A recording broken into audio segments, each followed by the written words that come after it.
পরম প্রেমময় পরমদয়াল শ্রী শ্রী ঠাকুরের এতক্ষণ যারা নামামৃত সুধা পান করলেন, তাদের মানব জীবন শ্রেষ্ঠ জীবনের একমাত্র উদ্দেশ্য ঈশ্বর প্রাপ্তি, তা যেন এই জীবনেই সফল হয়, এই কাতর প্রার্থনা দয়ালের রাঙারাতুল চরণে।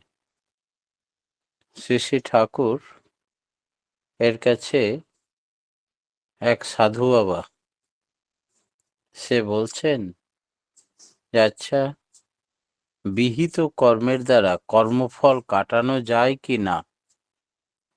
শ্রী শ্রী ঠাকুর বললেন, ভগবান তো করা ছাড়া কিছু বোঝেন না, অর্থাৎ কর্মের মধ্যে দিয়েই তাকে পেতে হয়।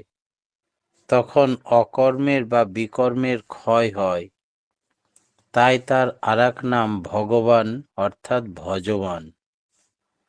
অর্থাৎ আমরা সকলেই জানি, আমাদের দেশে এরকম ঘটনা একাধিকবার ঘটেছে যে আপনার জন্য, মানুষের জন্য যে যত দুঃখ কষ্ট ভোগ করে, দেখি সে তত কলকল করে বেড়ে ওঠে। অর্থাৎ ঠাকুরের একটা বাণী আছে, দীপরক্ষীর পঞ্চম পৃষ্ঠায়, করবে যত সইবে যত, বাড়বে তত তুমি। তাই সেই ঘটনা আমরা সকলেই জানি, যে চুরি ডাকাতি করে খেত, লুটতারাজ করে খেত, যখন তার চৈতন্য ফিরিয়ে দিল, নারদমুনি এসে যে তোমার পাপের কেউ অংশীদার হবে না, তুমি বাড়িতে গিয়ে জিজ্ঞেস করো। তাকে গাছে বেঁধে রেখে যখন বাড়ি গিয়ে জিজ্ঞেস করলো, স্ত্রী পুত্র পরিবার কেউ তার পাপের অংশীদার হবে না, তখন সে সৎমন্ত্রে দীক্ষা নিল। আর রাম নাম জপতে জপতে, রাম নাম উচ্চারণ হতো না, মরা মরা করতে করতে রাম হলো বল্মিক বা উই পোকা, তাকে ঢেকে মাটির ঢিপে পরিণত হলো। দীর্ঘ তপস্যা, তার দীর্ঘদিন লুটতারাজ খুন জখম করে যে লুটপাট করে খাওয়ার প্রবৃত্তি কর্মফল সৃষ্টি করেছিল, তার থেকে অনেক ধৈর্য সহকারে তিনি তপস্যায় ব্রতী হলেন।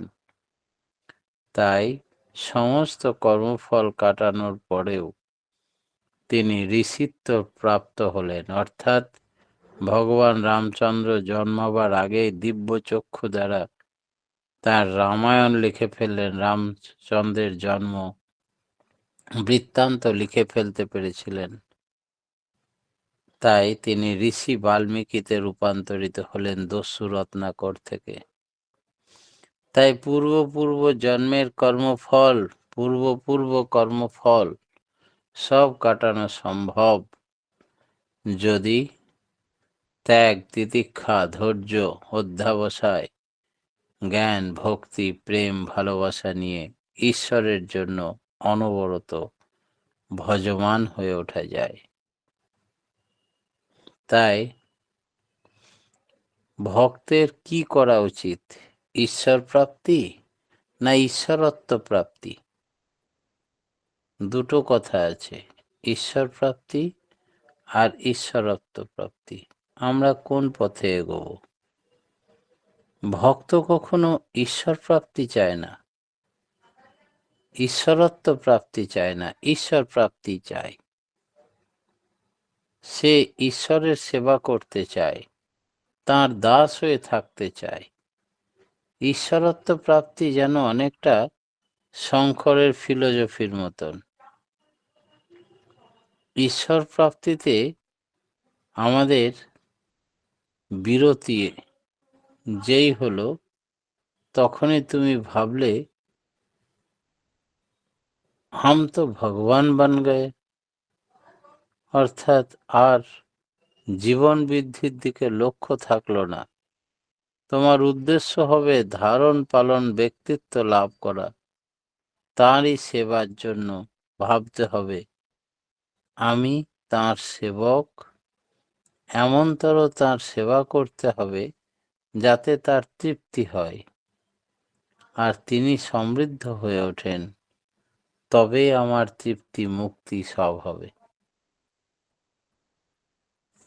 গায়ত্রী মন্ত্রের অর্থ কি? গায়ত্রী মন্ত্র অর্থ নিয়ে শ্রী শ্রী ঠাকুর বললেন, গায়ত্রী মন্ত্রের আগে আছে ওং। ওংকে প্রণব মন্ত্রও বলা হয়, কারণ প্রণব হলো প্রপূর্বক নু ধাতু থেকে, মানে প্রকৃষ্টভাবে স্তব করা। তারপর হলো ভূ পূর্বক ভূর্ব স, মানে ভূ মানে হয়েছে ভুব, মানে যা হচ্ছে, আর স মানে হচ্ছে দ্যাট হুইচ স্কিন্থ, যা দীপ্যমান। তাঁর অর্থাৎ সেই জীবন উৎসের adjusted knowledge of universe which radiated in everything with effulgent radiation, বিশ্বের বিনয়নী প্রজ্ঞা, যা দুনিয়ার সব কিছুতে দীপ্তি বিকরণে সমর্থ। তাই প্রাণপ্রবাহ ও ধারণাবতী ধী আমাদের নিকট প্রেরিত হোক। আমরা তাকে ধ্যান করি। আমাদের দেহ বস্তু হচ্ছেন যিনি বিশ্ব সংসারের স্রষ্টা। শান্তি বড় না মুক্তি বড়? দূর, ঠাকুর বললেন, মুক্তি দিয়ে আমার কি লাভ হবে? তিনি অনন্তকাল আছেন, আমিও অনন্তকাল আছি তাঁর দাস হয়ে। তিনি আমার প্রভু, আমি তার দাস। এইভাবে চললেই ভালো। আর তা না হলে যদি এক্সিস্টেন্স, অস্তিত্ব লোপটোপ করে দিয়ে মুক্তিদান, মুক্তি লাভ চায়, সে আবার কেমন কথা? আমি বিপদ থেকে মুক্তি চাই, কিন্তু আমার সেই দেহের থেকে মুক্তি চাই না। তারপর হাত দুটো জোর করে সামনের দিকে একটু ঝুঁকে শ্রী ঠাকুর বলতে লাগলেন, তুমি তা করো না যাতে আমার অস্তিত্ব লোপ পেয়ে যায়। তুমি এমন কাজ করবে যাতে তোমার কাছে থাকতে পায় জন্ম জন্মান্তর ধরে। ভক্তর এই প্রার্থনা। মহামায়া মানে কি? মায়া মানে পরিমাপন। গাছটাকে গাছের মতো করে, পোকাটাকে পোকার মতো করে, বিচ্ছুটাকে বিচ্ছুর মতো করে, মানুষটাকে মানুষের মতো করে যিনি তৈরি করেছেন, দুনিয়ার সব কিছুকেই যিনি পরিমাপিত করেছেন, তাই তিনি মহামায়া। আর ব্রহ্মপ্রাপ্তি কি? শ্রী ঠাকুর একদিন বলছিলেন, দুনিয়ার সব কিছু কিভাবে ইভলভ বা বিবর্তিত হয়ে উঠেছে এবং ওই সব বিষয়ের সাথে আমার কি সম্বন্ধ, সেটা জানাই ব্রহ্মপ্রাপ্তি। ব্রহ্ম হচ্ছেন ইভার বিকামিং অ্যান্ড ইভার কনসাসনেস, চির বর্ধনশীল এবং চিরচেতন। দুনিয়ার সব কিছুর মধ্যে আছে বাঁচা বাড়ার সম্বেগ। সে একটা পোকা থেকে আরম্ভ করে সবারই মধ্যে ব্রহ্মের চেতনা যার মধ্যে আছে, সে হয়তো সায়েন্স বা বিজ্ঞান জানে না, কিন্তু সায়েন্সের সাথে তার কথা হয়। এর জন্য প্রথমেই চাই যোগ। এই যোগাবেগ যার যত প্রখর, সে তত বেশি জ্ঞানী। ইষ্ট যিনি, গুরু যিনি, তার উপরে যদি শ্রদ্ধা নিষ্ঠা না থাকে, তাহলে জ্ঞান বিজ্ঞান যাই থাকুক কোনো কাজে লাগে না। সে মানুষ দোদুল্যমান হবেই। ঈশ্বরের রাজ্যে ছোট হয়ে আসছে কেন? পৃথিবীতে সত্য, ত্রেতা, দাপর, কলি 4টে যুগে ভাগ করা হয়েছে। সত্যযুগ মানে সৎ মানুষের সংখ্যা ছিল প্রায় 80%, অর্থাৎ 20 ভাগ পাপ আর 20 ভাগ পাপ আর 80% পুণ্য, বা 75-25। তারপরে সত্য, ত্রেতা। সত্যযুগে সবটাই পুণ্য ছিল। ত্রেতা যুগে 3 ভাগ পুণ্য 1 ভাগ পাপ হলো। দাপর যুগে 2 ভাগ 2 ভাগ, আর কলিযুগে সম্পূর্ণটাই পাপে পূর্ণ। তাই গড মানে কি? যিনি এই শব্দটি প্রয়োগ করেছেন তিনি অর্থ করেছিলেন he is all powerful, root and everything. তিনি সর্বশক্তিমান এবং সব কিছুরই উৎস। এবং শ্রী ঠাকুর বললেন তার একটা কনসেপশন বা ধারণা এমন ছিল যেটা তিনি ডিসকাশন করার সময় বেছে বের করে নিয়েছিলেন।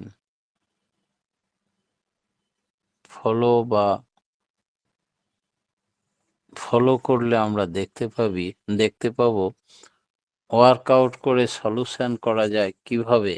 বিভিন্ন সমস্যার এই প্রশ্ন মানুষকে আধ্যাত্মিকমুখী বা কারণমুখী করে তোলে। তাই গডের সংস্কৃত রুট হচ্ছে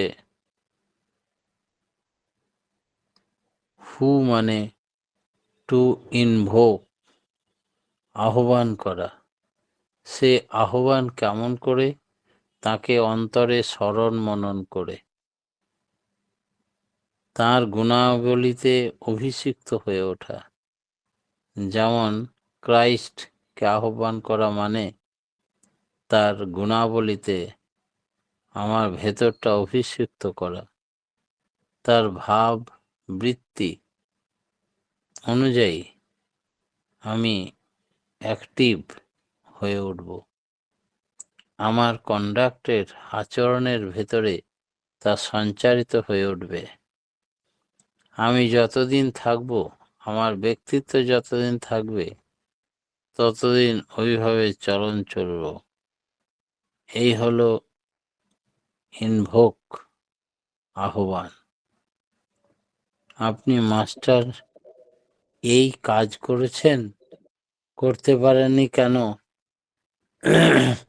এইখানে আমাদের জানা শেষ হয়ে গেল। ঈশ্বর উপাসনা ঠিক তাই। তিনি অন্তরে থাকবেন শ্রদ্ধার বিষয়। তিনি অসীম অনন্ত। ঈশ্বর মানে কি? ঈশ্বর মানে ঐশ্বর্য সম্পন্ন। ঈশ্বর মানে অধিপতি। ঈশ্বর মানে আধিপত্য। আধিপত্য হলো ধরন পালন সম্বেগ যার আছে, এবং অভিব্যক্ত ব্যক্তি হলো স্ফুরন্ত হয়ে উঠেছে আপনা আপনি। ততই নিজের মধ্যে ঈশ্বরত্ব প্রতিষ্ঠিত হয়। এই ধারণ পালনই সম্বেগ বা আর্জ কম বেশি সবার মধ্যেই থাকে।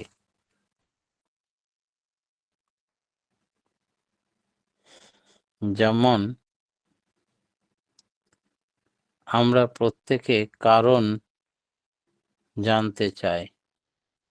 আমাদের ক্ষুধা, তৃষ্ণা, ভয় সব কিছু আছে, কিন্তু তবুও বাঁচতে চায়। আর এই স্বাধীনতা, ফ্রিডম কেমন, এই সম্বন্ধে আমরা সকলে মিলে প্রিয়ের বাড়িতে থাকি, পরস্পর ইন্টারেস্টেড, পারস্পরিক স্বার্থ সম্বন্ধ হয়ে ওঠে। তখনই যখন প্রীতম বৈদিক গৃহ বা ফ্রিডম, এরকম স্বাধীনতা মানেও ঠিক একই। লিবার্টির রুটগত মিনিং, ধাতুগত অর্থ হচ্ছে টু গ্রো, বর্ধনা। লিবার্টি যেখানেই আছে বলা যায় সেখানে আমার গ্রোয়িং বা বুদ্ধিমুখর চলন নিশ্চয় আছে। স্বাধীনতা আছে প্রীতিপূর্ণ আচরণের ভিতর দিয়ে। আমি যেখানে বাড়তে পারি, ওই সাধনার অবাধভাবে চলতে পারি, এইভাবে চাই কূটকৌশলী তাৎপর্যের ভেতর দিয়ে অ্যাক্টিভলি সক্রিয় হয়ে উঠতে। গুরু স্বয়ং সম্পূর্ণ করে তুলতে পারেন যে কোনো ব্যক্তিকে, কারণ গুরু নিয়ে আমরা সবাই চলি। তা না হলে আমরা ব্যালেন্স বা সাম্যতা থাকতো না, যা কিছু তা ফিনিশ করে ফেলতাম। এই গুরুর উপর যদি আমরা নিষ্ঠা রাখি, তবে তার নির্দেশ মতো ঠিক মতো চললে যে কোনো সমস্যার ওয়ার্কআউট করে সলিউশনে পৌঁছাতে পারি। এই এডুকেটেড বা শিক্ষিত হয়ে উঠি, তখনই প্রকৃত জ্ঞান লাভ হয়। এর পিছনে আছে শ্রদ্ধা, ভালোবাসা। মানুষকে ভালোবাসলে তার ভেতর দিয়ে ঈশ্বরকে ভালোবাসা হয়, এবং মানুষের বড় হবার এইটি তুক। শ্রদ্ধা ছাড়া কিছুই হয় না। গুরুর থেকে যদি আমি বড় হই, তাহলেও কিন্তু গুরুর প্রতি আমার শ্রদ্ধা জীবনে সেইভাবে চলা লাগবে। আগের দিনে ব্রহ্মচারী যখন সমাবর্তন নিয়ে গুরুগৃহে যেত এবং বেরিয়ে যেত, তখন কখনোই তার ওই গুরুর প্রতি শ্রদ্ধা নষ্ট হতো না। গুরু ও শিষ্যের প্রতি যথেষ্ট কর্তব্য করতেন। শিবের আরেক নাম নকুল কেন? যার কোনো কুল নেই, কিনারা নেই, লিমিটেশন বা সীমা নেই, সেই জন্য বোধ হয় শিবের অপর নাম নকুল। জয় গুরু, জয় গুরু, জয় গুরু। আজকের মতো আমি আমার বক্তব্য এখানে শেষ করলাম। জয় গুরু। জয় গুরু দাদা। আমরা আজকে খুব সুন্দর দাদার কাছ থেকে আলোচনা শুনলাম যে বিহিত কর্মের দ্বারা কর্মফল কাটানো যায় কিনা। কর্মের মাধ্যমে পূর্ব কর্মফল কাটানো যায়। যদি আমরা সৎ মন্ত্রে দীক্ষা নিয়ে সৎ কর্মে নিযুক্ত থাকি, তাহলে আমাদের কর্মফল কাটানো যায়। ভক্তের ঈশ্বর প্রাপ্তি কাম্য। আমাদের ধ্যেয় বস্তু হলেন যিনি বিশ্ব সংসারের স্রষ্টা, তিনি প্রভু, আমি দাস। মায়া পরিমাপন করে। ব্রহ্মপ্রাপ্তি হলো দুনিয়ার সবকিছু বিবর্তিত হয়েছে, তার সঙ্গে আমার কি সম্পর্ক, এই জানাই ব্রহ্মপ্রাপ্তি ও ব্রহ্মপ্রাপ্তি। গুরুর প্রতি নিষ্ঠা চাই। সত্য যুগে মানুষের সংখ্যা 80% পুণ্যে ভরা ছিল, পাপে ভরা ছিল 20%। ত্রেতা যুগে পুণ্য ছিল 3 ভাগ, 1 ভাগ পাপ ছিল, আর দাপরে অর্ধেক অর্ধেক। কলিযুগে সবই পাপ। অন্তরে স্মরণ করতে হবে, মনন করতে হবে তাকে। ঈশ্বর মানে ঐশ্বর্য সম্পন্ন অধিপতি, আধিপত্য যার আছে। গুরু সম্পূর্ণরূপে স্বয়ং সম্পূর্ণ করে তুলতে পারে আমাদের, যদি তার প্রতি অগাধ বিশ্বাস, শ্রদ্ধা এবং নিষ্ঠা থাকে। তাহলে গুরু আমাদের স্বয়ং সম্পূর্ণ করে তোলেন। খুব সুন্দর আলোচনা দাদা। আমরা সমৃদ্ধ হলাম। পরমপিতা রাঙা রাতুল চরণে আপনার সার্বিক মঙ্গল প্রার্থনা করি। আপনার সুন্দর সুদীর্ঘ নিরোগ ইষ্টচ্ছল জীবন কামনা করি। পরমপিতা রাঙা রাতুল চরণে। খুব ভালো থাকুন দাদা, সুস্থ থাকুন এবং পরম পিতাকে নিয়ে আনন্দে ভরপুর হয়ে থাকুন, এই কাতর প্রার্থনা করি দয়ালে রাঙারাতুল চরণে। জয় গুরু। দাদা কালকে সৎসঙ্গের ঘোষণাটা একটু করে দিন তারপরে। দাদা জয়গুরু। একটি বিশেষ ঘোষণা।